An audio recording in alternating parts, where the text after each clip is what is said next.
Então, vamos falar sobre o transistor. Aqui só uma ilustraçãozinha como que o transistor funcionaria, um equivalente hidráulico do transistor. O transistor é um amplificador. Então aqui tem um circuitinho, nessa configuração que eu estou alimentando o transistor, quando eu fecho a comporta, vamos dizer assim, a entrada de corrente pela base, eu libero a corrente do coletor para o emissor. Então o que ele é? Na verdade, o transistor ele é um controlador de fluxo de corrente. Quem controla isso é a corrente da base. E como que é definida essas correntes que passam entre coletor e emissor? É das características construtivas, o tamanho da parte do semicondutor do coletor, do emissor e da base. Tá? Ele tem esses três terminais, então ele tem uma base, um emissor e um coletor. Esse é um transistor. Esse é o símbolo do transistor NPN, tá? E aqui são algumas medições que a gente tem no transistor. Então aqui eu vou ter aqui uma corrente que vem do coletor que vai até o emissor. Eu vou ter uma corrente da base que controla essa corrente e eu tenho tensões. Eu tenho a tensão VCE, que é a tensão do coletor por emissor, a VCB do coletor para a base e a VBE da base para o emissor. Aí, então, isso daqui para a gente definir depois as malhas e calcular as correntes e tensões. Lembrando aqui, essa parte aqui, a base do emissor, é praticamente no circuito no transistor NPN, um semicondutor N com um P. O N com um P é um diodo. Então aqui normalmente essa queda de tensão VBE é 0,607 volts. A corrente, né, somando aqui a corrente E, que é do emissor, é a soma da corrente do coletor mais a base. A tensão VBC, que é a tensão base coletor, é a VBE menos a VCE, que essas são essas duas aqui. Na região ativa, quando o transistor está amplificando, a corrente do coletor, essa corrente aqui, é igual ao ganho do amplificador, o ganho desse transistor, vezes a corrente de base. E também ela pode ser dada pela corrente do emissor vezes o ganho alfa. O ganho beta, que é o ganho de corrente emissor comum, normalmente fica entre 100 e 200, e o ganho alfa, que é o de base comum, é normalmente menor que 1, usualmente 0,99. O transistor NPN também tem a cálculo da corrente do coletor pela corrente de saturação, elevado vezes a tensão de base, dividido pelo VT. VT é a tensão térmica. O que quer dizer isso? Que o transistor é muito sensível à variação de temperatura. Né? Por isso, na hora de projetar, dele aquecer, tem bastante considerações para fazer, dependendo da aplicação do projeto. Tá? A relação entre o ganho alfa e o ganho beta é dado por essa fórmula aqui, alfa é igual a beta dividido por beta mais 1. E aí eu tenho, baseado nisso, as fórmulas das correntes do coletor, da base e do emissor em relação aos ganhos. Né? Dependendo se o transistor tiver numa configuração base comum, eu tenho que a corrente do coletor é igual o ganho alfa pelo o ganho do emissor. Se ele tiver aqui e aí o ganho da corrente da base é 1 menos o alfa vezes o E, que vai ficar IE sobre a corrente do emissor, beta mais 1. E do coletor é dado quando ele está em emissor comum, a gente usa o beta, e o E é dado como a corrente do emissor, o beta mais 1, vezes a corrente da base. Aqui tem todas as explicações de cada símbolo, para depois vocês olharem, tá? Esse PDF está lá no Classroom. Aqui estão uns exemplos do encapsulamento, da cara do transistor. Né? Esses são os transistores pequenos, assim, muito utilizado aí em pequenos sinais. Esse daqui já com invólucro metálico já é para RF, um pouquinho mais de potência. Esses que tem um furo aqui, eles facilitam a colocação de dissipador de calor. São transistores de potência. Esse daqui é maior ainda, ele é todo metálico, né? É um transistor de maior potência. E esse daqui também é de potência de RF, para rádio, televisão, essas coisas. Aqui uma tabelinha geral dos tipos de transistor. A gente pode dividir os transistores em duas grandes categorias, os bipolares e os de efeito de campo. Os bipolares eles podem ser o NPN e o PNP. O NPN e o PNP depende da composição dos semicondutores. Então, para mim montar um transistor NPN, eu uso um semicondutor tipo N, um P e um N, e o outro é o contrário. O que muda desses dois? A alimentação. Aqui eu vou trabalhar com mais a tensão e aqui com negativo. E o efeito de campo ele tem duas grandes categorias. A de união, que é o canal, o GFET, que é o canal N e o P, a mesma coisa do NPN e o PNP, um é para positivo, outro negativo. E o metal óxido semi-redutor, que é o chamado de MOSFET, também tem o MOSFET N e o P. FET quer dizer Field Effect Transistor, é transistor de efeito de campo. Qual a diferença básica desse daqui? Esse daqui controla a corrente do coletor para uma corrente, aplicando uma corrente na base dele. Esses dois aqui, ele controla a corrente do coletor aplicando uma tensão na base. A diferença, esse daqui ele tem uma limitação de frequência e também ele consome mais corrente. Esse daqui, como a tensão, há uma isolação entre a base e o canal, né, o coletor e o emissor dele, que é chamado um pouquinho diferente, eu tenho menos consumo de corrente. Só que eles são mais sensíveis à eletricidade estática, essas coisas. Então ele é um transistor mais sensível. A identificação dos transistores bipolares, a nomenclatura norte-americana, ela começa com o número 2, que indica o número de junções de componentes, né, que seriam como se fosse 2 diodos, e a letra N indica o material de fabricação do tipo de silício. Então, N para NPN, P para PNP. E os outros 4 dígitos é a série alfanumérica. Já a europeia, ela trabalha com duas letras iniciais. A primeira letra é o tipo do material do transistor, A para germânio, B para silício. A segunda letra é a indicação da aplicação, C é uso geral, esses transistores pequenos.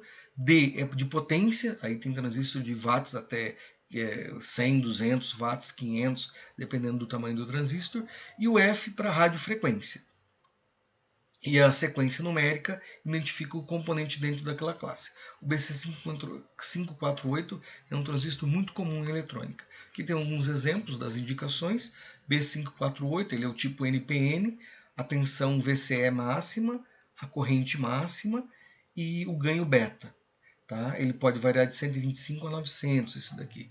Aí, ó, o TIP, esse daqui é um outro, ó, de potência. Ele tem já 3 amperes, né? O 23055, ele tem 15 amperes. Ele pode até trabalhar, ia trabalhar até com 80 volts. Então isso aqui para grandes potências. O 559 e o BFX são PNPs, então essas tensões são negativas, e corrente negativa porque inverte o sentido. O transistor, para trabalhar como amplificador, ele tem 3 configurações básicas. Como ele tem 3 terminais, eu vou usar 2 para entrada e 2 para saída, um deles vai ser o comum. Então, conforme eu estou usando um terminal comum, que é, por exemplo, esse daqui, emissor comum, que quer dizer que o emissor ele é comum tanto na saída quanto na entrada. Ele, aqui, se fosse o terra, seria o aterramento, né? Seria o ponto comum dos dois. Então, quando eu aplico um sinal aqui na entrada, eu vou ter um sinal aqui na saída. E o emissor é o comum entre os dois, entre entrada e saída.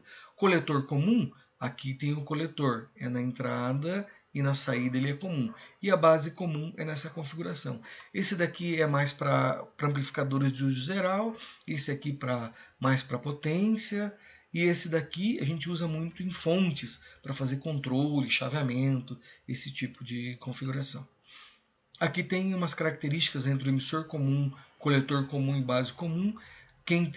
Eles têm ganho de potência, ganho de tensão só o emissor comum e a base comum, ganho de corrente os 3 têm, a resistência de entrada, o que ele enxerga, né? A tua fonte quando você coloca aqui, você pode ver que o coletor comum tem a maior resistência de entrada, a resistência de saída, a carga, né, quando você vai colocar aqui um resistor aqui, ele vai estar em paralelo com essa resistência de saída. Então eu tenho aqui o do emissor 200K, o coletor comum 3,5K e o base comum é o mais alto, 3 MB. E mudança de fase quer dizer o seguinte, que o emissor comum inverte e o coletor comum e a base comum não inverte o sinal, não tem mudança de fase. O transistor nas regiões de operação, ele tem 3 regiões principais, as 3 de funcionamento. São o modo de operação, a zona ativa, a de corte e a de saturação. A zona ativa, eu tenho aqui a junção emissor-base, que é uma polarização direta. Na base coletor também eu tenho uma polarização inversa, e a aplicação principal é para amplificadores. Então, na zona ativa eu tenho os amplificadores. E corte e saturação é quando ou o transistor está aberto ou quando ele está conduzindo 100%.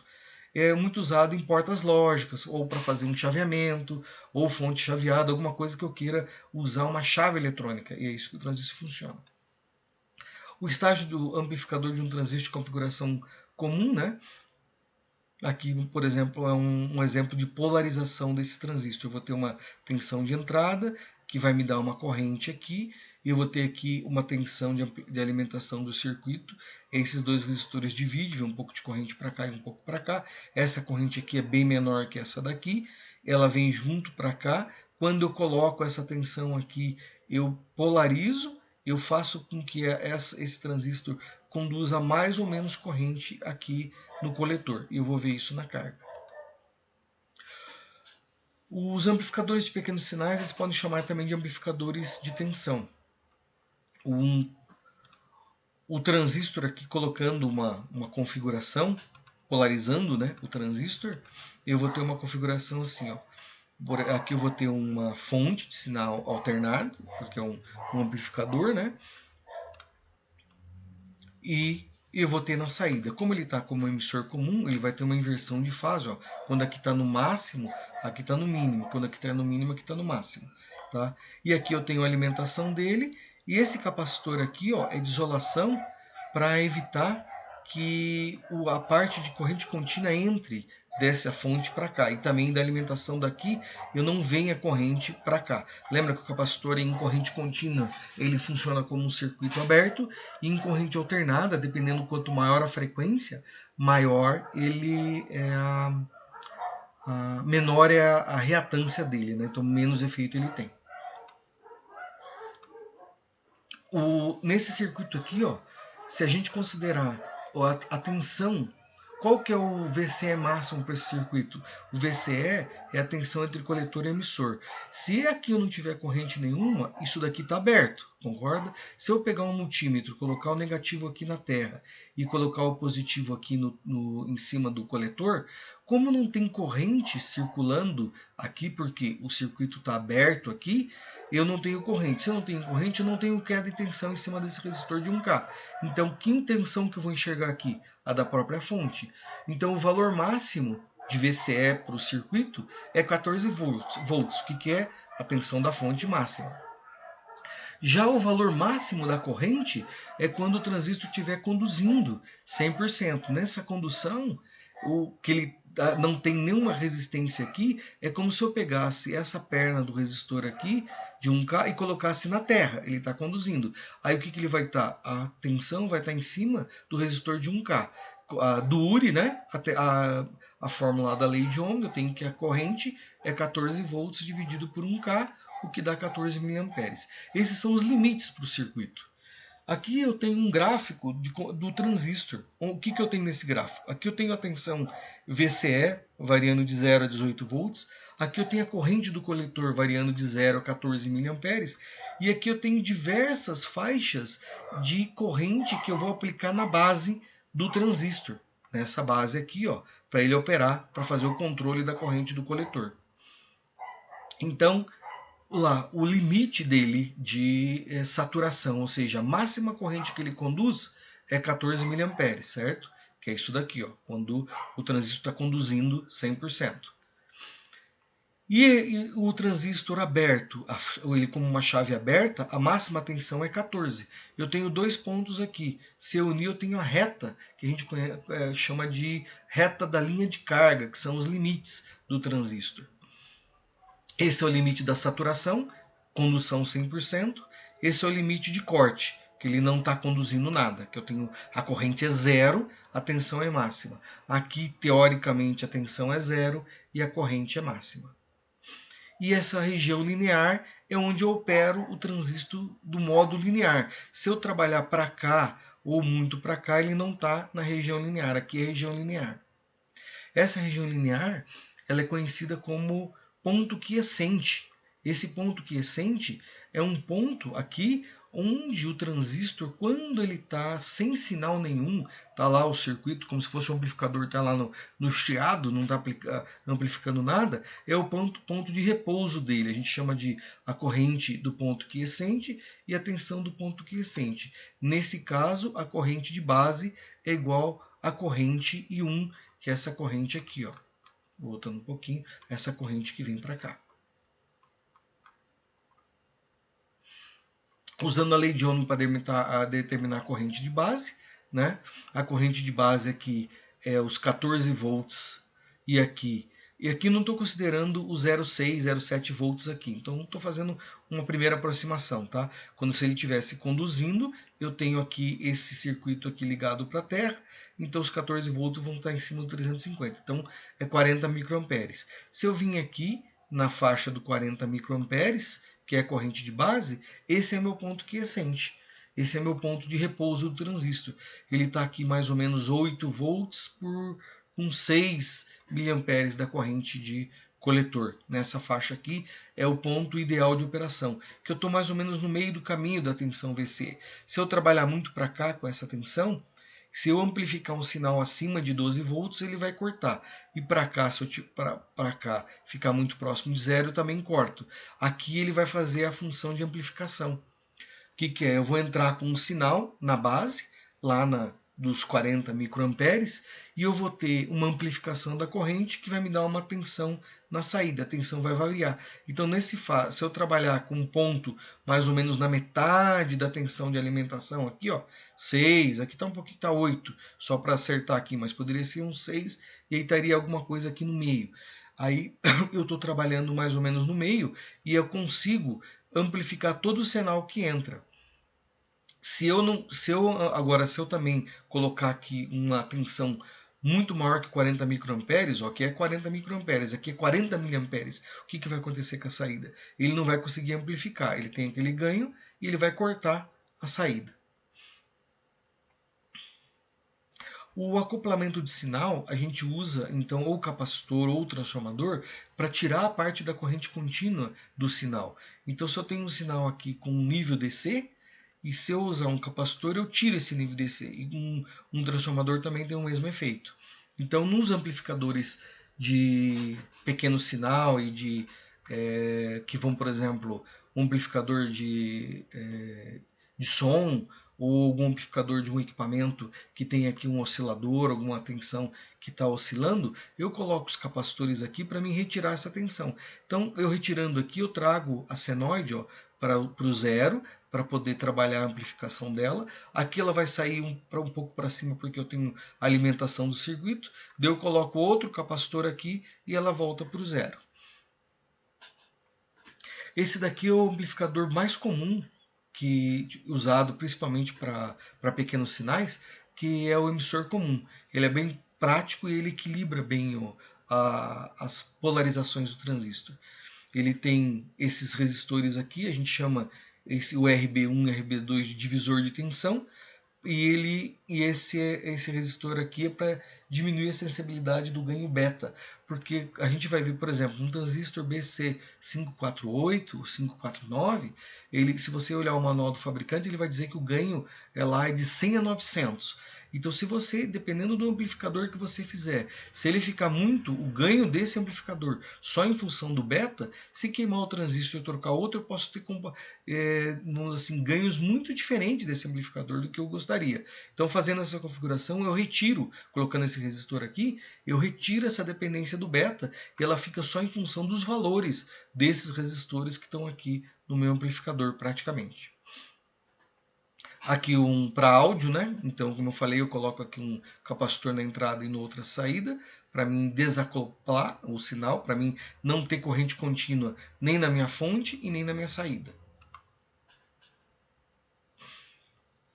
Aqui é a configuração do divisor de tensão, né? Então o R1, RB1 e RB2 formam um divisor de tensão aqui pela fonte, né? Eu estou aqui mais VCC, aqui o menos, negativo. Então, tirando lá o transistor, o que eu tenho? O VCC está vindo para cá e está fazendo um divisor de tensão entre o R1 e o RB2. Qual que é essa tensão aqui? Lembra lá do divisor de tensão? É o valor do resistor, que eu quero a tensão, vezes a tensão da fonte dividido pela soma dos dois. A corrente de base é normalmente muito pequena, a gente não considera, mas se quiser um cálculo mais apurado, você pode considerar. Então, por exemplo, aqui, uma polarização assim. Eu tenho uma tensão de 12 volts, eu tenho 22K aqui, 2,7K, 2,2K aqui, 220 ohms. A tensão da base, eu vou fazer o divisor de tensão, vou substituir aqui os valores. Então, eu tenho o 2,7K, eu quero essa tensão aqui, vezes a soma deles vezes o VCC, eu vou ter 1,31 volts aqui. O VBE, fazendo a malha dessa tensão aqui, a tensão em cima do resistor E, se eu fizer a malha aqui, vai ser a tensão da base, que é essa que eu calculei, menos a VBE, que é essa tensão que é uma queda do diodo. Normalmente é 0,7, 0,6 que a gente usa. Então eu vou ter uma queda de tensão de 0,61 volts em cima do VE. A corrente que passa aqui por esse resistor é a tensão dele dividido pela resistência, é 2,70 mA. Se eu não considerar a corrente que vem da base aqui, então praticamente toda a corrente que passa pelo emissor é a que vem do coletor. Então a corrente do coletor é igual aproximadamente a do emissor. Com isso eu posso calcular a tensão em cima do resistor, que eu estou chamando de carga aqui do coletor. Vai ser essa corrente de 2,27 mA vezes a resistência, vai dar 6 volts. O VCE é a tensão da fonte, essa malha aqui da frente, ó, menos a tensão em cima desse resistor, menos a tensão em cima desse resistor. Então eu vou ter 5,3 volts. Mais ou menos metade, então eu estou num ponto linear da curva do transistor. Se ele tivesse muito próximo de 12 ou muito próximo de 0, o transistor estaria saturado, se fosse muito próximo de 0, ou muito próximo de 12 estaria aberto. Eu sei, quando eu analiso esse circuito, dependendo do cálculo dessa VC aqui, eu sei se ele está trabalhando numa região ativa linear ou se ele está saturado. Saturado, então ele está conduzindo com a máxima corrente, ele não tem tensão nenhuma aqui VCE, é praticamente zero. Ou então ele está aberto, então aqui a VCE máxima é bem próxima do 12. Se eu mudar esses valores desses resistores aqui, eu posso mexer na configuração e transformar esse em vez de um amplificador, numa chave.